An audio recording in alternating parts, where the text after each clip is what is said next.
कहानी हमारी समाप्त होती है। ठीक है, इसके बाद जो भी छोटे छोटे पार्ट है, अभी जब मैंने आपको बोला था अभी ये लाइव सेशन आपके खत्म होंगे, क्योंकि अब आप लोग अपने स्कूल की तैयारी जाकर के कर सकते हैं। ठीक है, अब आप लोग यहां से सिलेबस आपका खत्म हो गया। छोटे मोटे जो भी टॉपिक्स हैं वो जनरली आपके स्कूल में नहीं पूछे जाते हैं, कुछ अलग से है जो कॉम्पिटिटिव लेवल के हैं। यहां से अब आप अपनी स्कूल की तैयारी जा करके कर सकते हैं।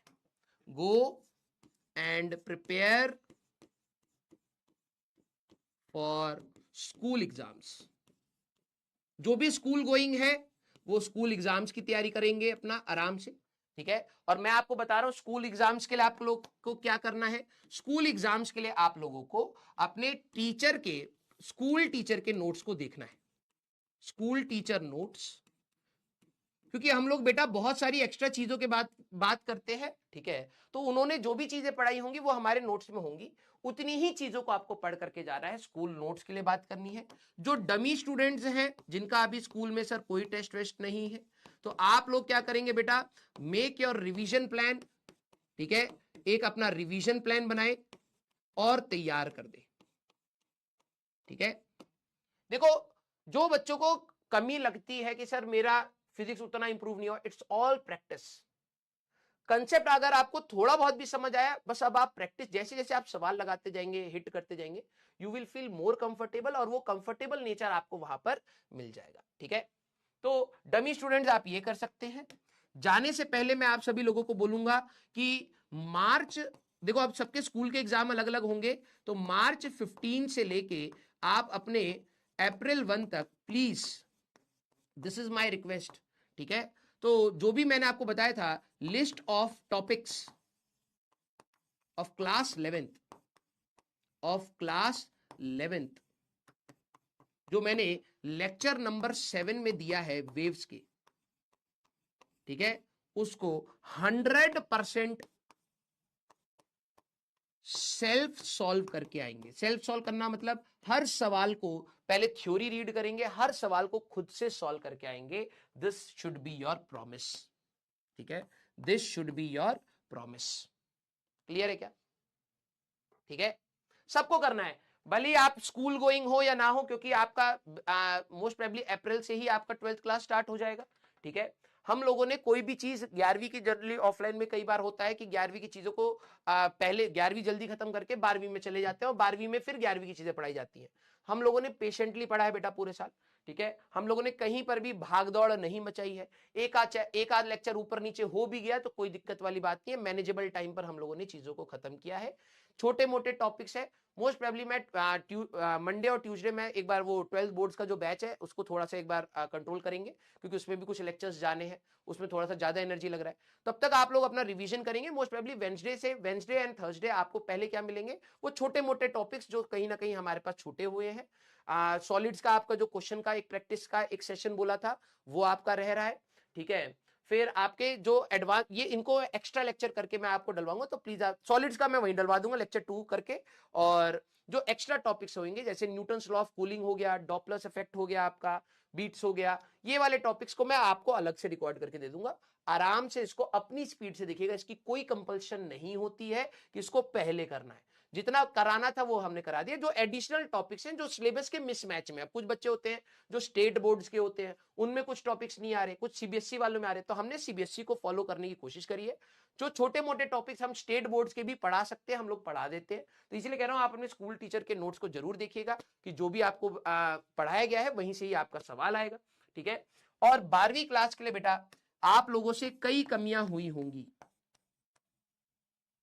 देखो अब कुछ चीजें ना हार्ट टू हार्ट मैं बोलना चाहूंगा, अगर ये कैमरा नहीं होता तो मैं शायद और ट्रांसपेरेंसी से बोल पाता, लेकिन मेरे को पता है उस कैमरे की गरिमा भी हमें मेंटेन करनी है, इस पीडब्ल्यू की टी शर्ट जिससे हमारा घर चलता है उसकी भी गरिमा हमें मेंटेन करनी है। तो मैं उसी मतलब दायरे में रहकर ही कुछ चीजें आपको बोलूंगा। देखो 12वीं class is going to be easy. ठीक है, इजी फॉर दोस्त जिन्होंने ये चीजें पहले से कर ली, इजी फॉर दोस्त जो समझ चुके हैं कि 11वीं में क्या गलतियां हुई थी। जब आप 10वीं में थे बेटा, आपने आखिरी तक आते आते शायद कुछ मिसमैनेजमेंट करे होंगे और बोर्ड्स आपके चाहे जैसे भी गए, अच्छे गए बुरे गए, अब तो वो चलो पास्ट हो गया, आज उसका दर्द आपको उतना फील नहीं हो रहा होगा जितना उस समय हो रहा था। ठीक है, जितना पैनिक उस समय हो रहा था आज नहीं हो रहा। ऐसे ही ये वाला समय भी निकल गया है, लेकिन आप हमेशा अपनी लर्निंग्स को साथ में जरूर लेके जाइए। अगर आपने 10वीं क्लास में भी टाइम ढंग से मैनेज किया होता तो वही आपके हो सकता है जो भी आपका रिजल्ट आया उसमें 4-5% का ऊपर नीचे होता। मान लो कुछ बच्चों को 60 आ रहा, हो सकता है उनका 80 हो जाता, 20% का इजाफा हो जाता।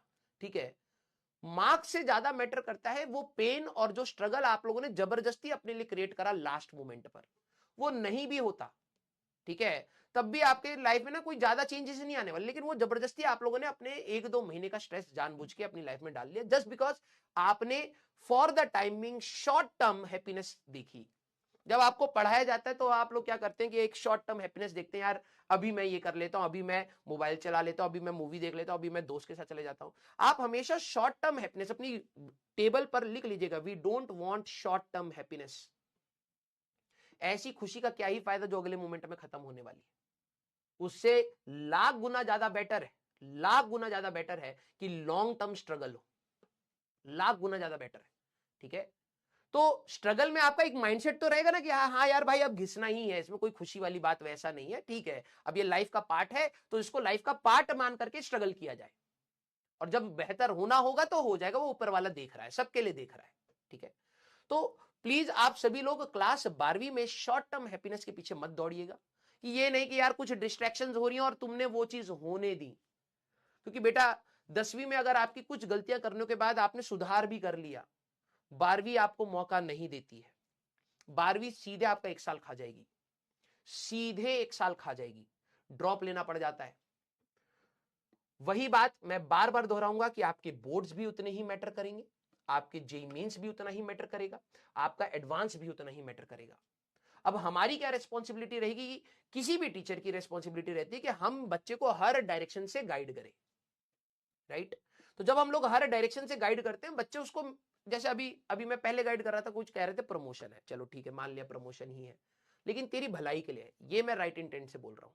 ठीक है, अगर तेरे को लग रहा है कि वो प्रमोशन है, कोई नहीं, तेरे लिए भलाई के लिए बोल रहा हूं। अब वो तेरे ऊपर है कि तू उसको लेना चाहता है या नहीं लेना चाहता है। वो मैंने बहुत सारे बच्चों को बोला, अब जिसको लगेगा कि हाँ यार ये चीज की मेरी डिमांड है, आप उसको लीजिए, कोई आपको जबरदस्ती तो नहीं बोलता है ना। तो ये चीज काफी हर्टफुल होती है बेटा, कि तुम्हें अब, चलो छोड़ो उस चीज पर नहीं जाते, लेकिन मैं आपको बोलूंगा आपको जो बेहतर लगे आप प्लीज करिएगा, आपको जैसा बेहतर लगे आप वो करिएगा, आपको ऑफलाइन बेहतर लगता है, आपको ऑनलाइन बेहतर लगता है, आप प्लीज करिएगा। क्योंकि एक बार अगर आपका 12वीं क्लास का समय चला जाता है ना बेटा, तो ड्रॉपर्स में बहुत ज्यादा स्ट्रगल होता है। तुम्हें लगता है कि यार मैं अगले साल ड्रॉप लेकर के कर लूंगा, बच्चों को क्या होता है ना, इजी वे आउट लगता है ड्रॉपर्स। ड्रॉपर्स में बेटा अगर तुम आज 2 क्लासेस 3 क्लासेस मैनेज नहीं कर पा रहे थे ना, वहां पे 2.5-2.5 3-3 घंटे की 3-3 4-4 क्लासेस होती हैं दिन में, 12 घंटे तो टीचर ही पढ़ा रहा है, 12 घंटे के आसपास तो टीचर पढ़ा रहा है। ये स्ट्रगल होता है ड्रॉपर का। 6 महीने के अंदर जेईई मेंस पूरा खत्म करना होता है। तेरे को पूरा साल लगा है इस 11वीं क्लास को, तू आधा नहीं समझ पाया है। 6 महीने में 11वीं 12वीं पूरी पढ़ाई जाती है और जेईई मेंस एडवांस दोनों कराया जाता है, समझ रहा है। तो तेरे को अगर ये लग रहा हो कि भाई तू ड्रॉपर से जाकर के ड्रॉप लेकर के कर लेगा, तो तेरे पास अभी तो उससे ज्यादा बेहतर मौका है, तेरे पास तो अभी समय है, ये समय आराम से अपनी 11वीं खत्म कर, आराम से। और तू ये सोचे कि सर 12वीं में आने के बाद भी मेरी 11वीं वीक है, तब भी तेरे पास ड्रॉपर से ज्यादा समय है गधे, तब भी तेरे पास ड्रॉपर से ज्यादा समय। 11वीं कुछ तो पढ़ रखी है, ठीक है, तेरे पास एक पूरा 1 साल रहेगा, आराम से तू मैनेज कर सकता है। लेकिन अगर आप लोगों ने ऊपर नीचे चीजें करनी स्टार्ट करी, अगर आप लोग अपने आप को कंट्रोल नहीं, बेटा आपकी रैंक का सबसे बड़ा खतरा आपको आपसे ही है। मैं सही बता रहा हूं, ये बुरी लग सकती है कई बच्चों को बात, रियलिटी ये है। एक बच्चे की रैंक का सबसे बड़ा खतरा दूसरे नहीं है, वो खुद होता है सबसे बड़ा। जितनी डिस्ट्रैक्शंस आज इस दुनिया में है वो टॉपर के लिए भी है और तेरे लिए भी है। जो भी तुम्हारे टाइम पे आईआईटी को टॉप करेगा या अच्छी रैंक निकालेगा, उसके लिए भी यूट्यूब पर वो सारी वीडियोस अपलोडेड थी, वो दोस्तों के बीच में सारी गॉसिप्स अवेलेबल थी, घूमने का चांस उसके पास भी अवेलेबल था, यस, मूवी देखना उसके लिए भी अवेलेबल था। वो चाहता एक क्लिक करता, मूवी आती, आराम से 1.5 घंटा मूवी देख सकता था, समझ रहा है। लेकिन उसने क्या चूज किया अपने लिए वो मैटर करता है। अब आप ये एक्सक्यूज बनाए कि सर मेरे को ना डिस्ट्रैक्शंस है, तेरे को डिस्ट्रैक्शंस नहीं है, तेरे लिए प्रायोरिटी सेट नहीं है। मैं हर बार अपने बच्चे को कहता हूं कि डिस्ट्रैक्शंस नाम की चीज नहीं होती, आपकी प्रायोरिटी सेट नहीं है। अभी तेरे को मोबाइल देखना मजा लग रहा है ना, मैं तेरे को 2 दिन खाना ना दूं, 2 दिन खाना ना दूं और तेरे को एक साइड मोबाइल दूं और एक साइड खाना दे दूं, तो सबसे पहले खाना खाएगा, क्योंकि उस समय तेरी प्रायोरिटी खाने की होगी कि भाई जिंदा रहना है मुझे। मैंने तेरे को 3 दिन खाना नहीं दिया, अब मैं तेरे को कह रहा हूं कि भाई या तो मोबाइल चला ले या रिक्शा ले, चला करके जो पैसे मिले उसके जितना पैसे कमाएगा उसमें 1000 रुपए मैं दूंगा, फिर खाना खा लियो। जब ऐसी हालत होगी ना, कमजोरी में भी तू रिक्शा ही सेलेक्ट करेगा, समझ रहा है? कमजोरी में भी तू रिक्शा ही सिलेक्ट करेगा, तब नहीं कहेगा ठीक है सर मैं मर रहा हूं मेरे को एक बार स्क्रॉल करने दो, नहीं होगा वो, चाहे तुम कैसे भी सोच लो। क्योंकि जब आपकी प्रायोरिटी सेट होती है ना लाइफ में कि भाई मेरे को ये चीज चाहिए ही चाहिए, तब आपके लिए कोई डिस्ट्रैक्शन नहीं होती, फिर कोई डिस्ट्रैक्शन नहीं होती। जब आप चीजों को प्रोक्रेस्टिनेट करते हैं, टालते रहते हैं कि यार ये अभी नहीं बाद में कर लूंगा, दैट मींस तूने उसकी प्रायोरिटी सेट नहीं करी है।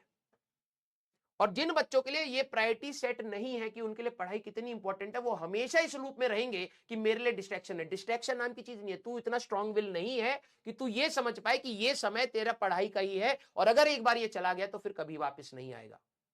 मैं ये नहीं कहता हूं, मैंने तुम्हें पूरी 11वीं जब पढ़ाया बेटा तो मैंने तुम्हारे दिमाग में एक बात ये बहुत क्लियरली डाली है कि आईआईटी सब कुछ नहीं है। तुम आईआईटी के टैग के लिए, आईआईटी की सैलरी के लिए, उसके लिए मत पढ़ो, इंटरेस्ट के लिए पढ़ो।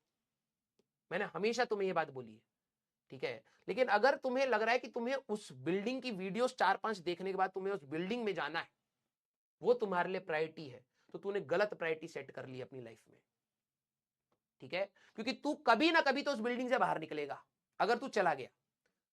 उसके बाद तूने अपनी लाइफ में क्या सीखा है उसी से ही तेरे को जिंदगी चलानी है, बिल्डिंग मदद नहीं करेगी फिर, समझ रहा है? तो मेक योर प्रायोरिटीज राइट। यहां से भी बहुत ज्यादा समय है, ठीक है? बच्चे क्रैश कोर्स नवंबर में भी क्रैश कोर्स लेने के बाद सिलेक्शन लेते हैं। अब तुम्हें लगेगा ठीक है क्रैश कोर्स तो मैं भी ले लूंगा, फिर तो तू गधा हुआ ना। आज तेरे पास जब समय है वही तेरी प्रायोरिटीज हो जाएंगी। आज तेरे पास जब समय है तू उससे भी बेहतर कर सकता है, लेकिन तूने वो ना सिलेक्ट करके अपने को डिले करना सिलेक्ट करा, तो ये तेरी बेवकूफी है। और तेरी रैंक को मैं इसलिए कह रहा हूं, तेरी रैंक को सबसे बड़ा खतरा तेरी प्रोक्रेस्टिनेशन, तेरी टालने की आदत और एक्सक्यूज बनाने से होगा। हर सब्जेक्ट अपने फ्रंट पर कहीं ना कहीं कठिन है। फिजिक्स की बात करूं, केमिस्ट्री की बात करूं, मैथ्स की बात करूं, हर सब्जेक्ट का अपना एक इंपॉर्टेंस है। आपके दिमाग में ये क्लियर होना चाहिए कि हंसी मजाक को साइड रखें, हर सब्जेक्ट ही आपको सिलेक्शन तक पहुंचाएगा। आपको तीनों पढ़ने पड़ेंगे और जब आप तीनों को पढ़ोगे तो सबका अपना अपना एप्टीट्यूड होता है। कुछ तेज बच्चे होते हैं, कुछ स्लो बच्चे होते हैं, कुछ फास्ट लर्नर होते हैं, कुछ स्लो लर्नर होते हैं, कुछ क्रिटिकल थिंकिंग रखते हैं। सबका अलग अलग अप्रोच है, तो तेरे को ये एक्सेप्ट करना पड़ेगा। अगर तेरे को किसी चीज में समय लग रहा है, दैट मींस तेरा शायद उस चीज के लिए कुछ कमजोरी है और उसको इंप्रूव करने का तरीका सिर्फ मेहनत है। अगर तूने उसके अलावा कोई और तरीका, शॉर्टकट ढूंढने का तरीका ढूंढा, बिलीव मी वो शॉर्टकट किसी ना किसी दिन फूट जाएगा। क्लियर हुई क्या बात? यस। तो आप सभी लोग और इंपॉर्टेंट डॉक्यूमेंट जो चाहिए होंगे वो मैं आपको बता दूंगा, ठीक है, फॉर जेई, जिससे आप लोग पहले से ही प्रिपेयर रखें, ठीक है? क्या क्या चीजें हैं वो मैं आपके लिए एक वीडियो बना करके आपको डाल दूंगा कि आप लोग अभी से ही, कईयों के शायद आधार कार्ड के नंबर, आधार में नाम चेंज है, फोटो गलत है, फोन नंबर अपलोडेड नहीं है, ठीक है, फिर उसके बाद पापा का नाम अलग है, ये वाली जो भी चीजें हैं वो प्लीज आप सभी लोग पहले ही करवा लीजिएगा, ठीक है? बेसिकली आपका ये है कि जो भी आपकी 10वीं की मार्कशीट है उसके अंदर जो आपका नाम है, उसके अंदर जो आपके पिताजी का नाम है, उसके अंदर जो भी आपकी डिटेल्स है, पर्सनल डिटेल्स है, वही आपके आधार कार्ड पर और डॉक्यूमेंट्स पे भी होनी चाहिए। ये सीधी सी बात है, ठीक है? क्लियर है क्या? यस, ओके, हाँ, ओके, यस। तो भाई देखो जर्नी बहुत अच्छी रही आप लोगों के साथ and I am really very grateful, ठीक है? कि हाँ, थैंक यू बेटा, थैंक यू सो मच, ठीक है, कि मेरे को आपको पढ़ाने का मौका मिला। मैं सीरियसली अलग सर को थैंक यू बोलूंगा यहाँ पर कि ठीक है कि आप इतने सारे बच्चों को मेरे को पढ़ाने का मौका मिला और मैंने पूरी ईमानदारी के साथ, ठीक है, मैंने पूरी ईमानदारी के साथ आपको पढ़ाया है, ये मैं आपको कह सकता हूं। हाँ, कई जगह पर ऐसा हुआ है कि जहां पर हम पर लोड आता है कि थोड़ा सा सिलेबस जल्दी करो, ठीक है, तो वहां पर हमारे भी दिमाग में थॉट आता था कि बढ़ाएं या ना बढ़ाएं, लेकिन आप लोगों ने हमेशा से सपोर्ट किया है, वो चीज का मैं हमेशा थैंकफुल रहूंगा कि आपने कहा कि sir take your time, we are with you. ठीक है, तो हम लोगों ने भी कहीं पर भी पूरे सिलेबस में चीजों को नहीं भगाया है। जनरली एक धारणा रहती है, मैं गलत नहीं बोलूंगा, ये धारणा होती है कि 11th में जितना तेरे को टाइम लेकर के यूनिट्स एंड डायमेंशन पढ़ाया जाएगा ना, तू देख लेना आखिरी में वही टीचर तेरा काटेगा। मैंने यूनिट्स एंड डायमेंशन में आपको 10-11 लेक्चर लिए होंगे, वेव्स में 8-9, अभी एक लेक्चर और आएगा, 9 लेक्चर है। ठीक है, तो सर यूनिट्स एंड डायमेंशन से तो कम ही लिया आपने, कहीं काट तो नहीं दिया, क्योंकि वहां पर तेरे लिए स्पीड भी मैटर करती थी। अब बोलने वाले 1000 लोग बातें बोल देते हैं, लेकिन हम लोग जब 11वीं क्लास में आते हो, मैं सीधे उस स्पीड पर बात नहीं कर सकता। तुम आखिरी तक आके कितना सोच पा रहे हो, तो वो थॉट प्रोसेस बनने में समय लगता है, तो वो हमें पता होता है। ठीक है, इसलिए हम लोग स्टार्टिंग में we take time in units and dimension, although वो इतना लेंदी चैप्टर नहीं है, ड्रॉपर्स में हो सकता है 3-4 लेक्चर में खत्म हो जाए।